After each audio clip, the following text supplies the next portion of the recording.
According to Dr. Ben, the original name of Africa was Alkebulan. Africa, the whole continent, was also called Ethiopia. As a matter of fact, the Atlantic Ocean was called the Ethiopian Sea. So there were several different names. Africa was really described by different tribes. It wasn't a whole monolithic society. But eventually, they named Africa after a European. Africa was not called Africa. It's actually named after the one who actually conquered the Carthaginian, Scipio Africanus. So they usually, the Roman types of system is that the conquering general gets to name the region he conquers. He gets his name to be placed on that region. So Scipio Africanus is they named a certain terrain after him. So everybody says, well, let's call it Africa or Africanus. But if you look to Dr. Ben's work, you find that it was called Kush, and you find it was called Alkebulan. It had many names: Ethiopia, which is essentially Greek, but the whole continent was once known as Ethiopia. It's terrible, about just where math came from.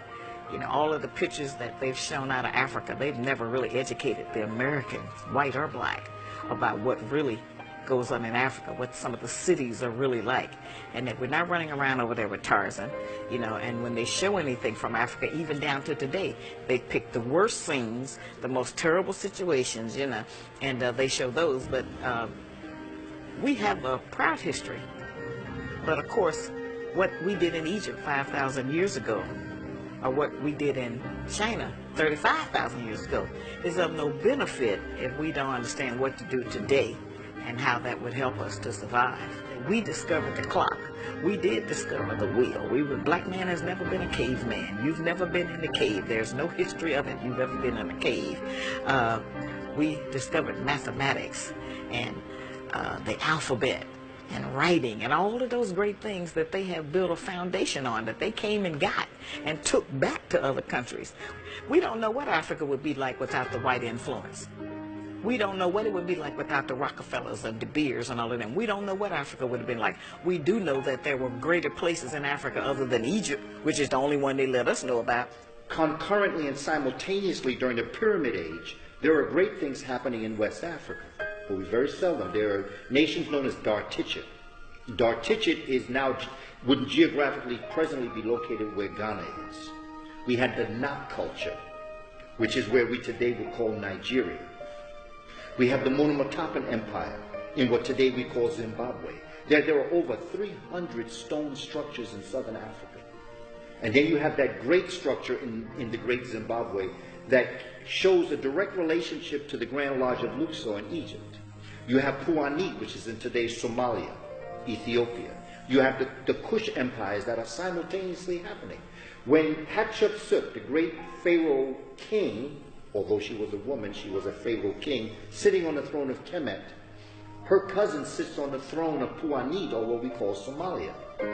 There are great things happening historically across the African continent. You have the kingdoms of Kuba and Luba in Central Africa.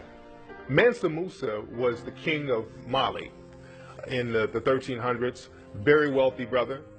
During the dark age of Europe was going through a dark age, Africa was thriving. It was the gold capital. Mansa Musa was considered the wealthiest man on the planet at the time.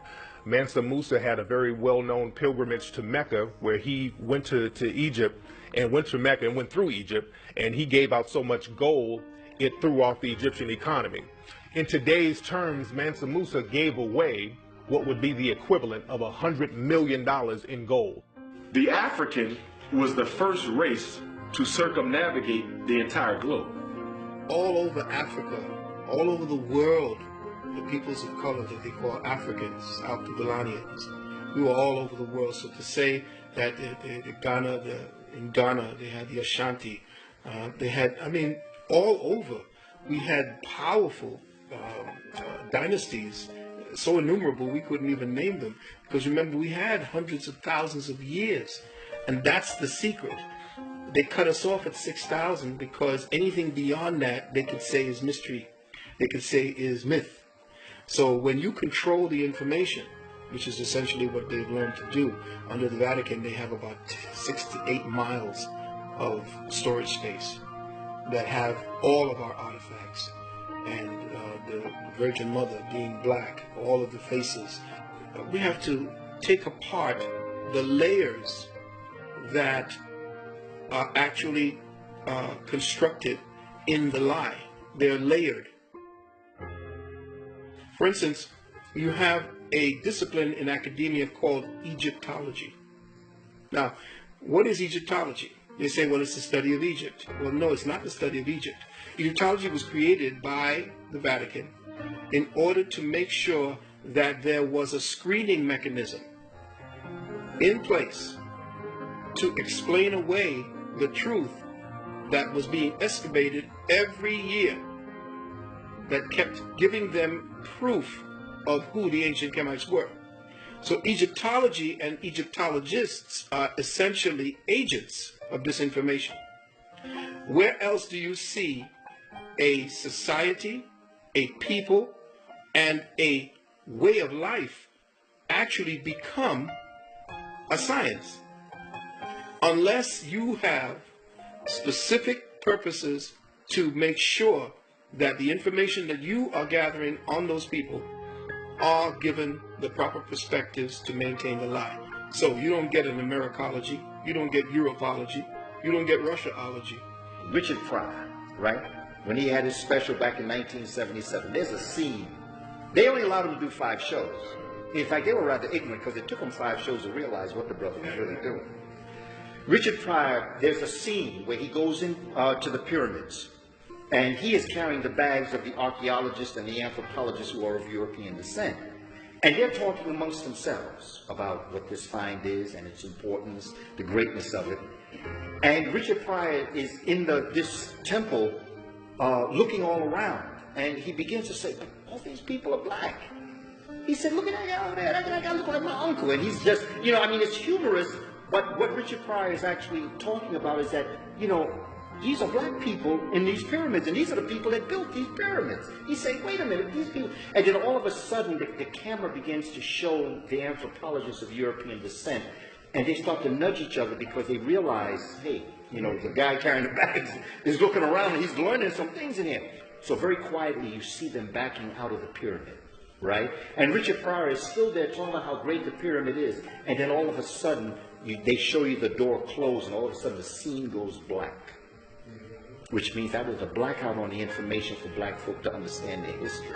This is what Richard Pryor was dropping on us in 1977. This is what actually has happened. Richard was telling us, this is what has happened to us. Because as you become conscious, and brother becomes conscious, and as a community we become conscious, the Europeans who know this are beginning to realize. So they're trying to shut the door on us.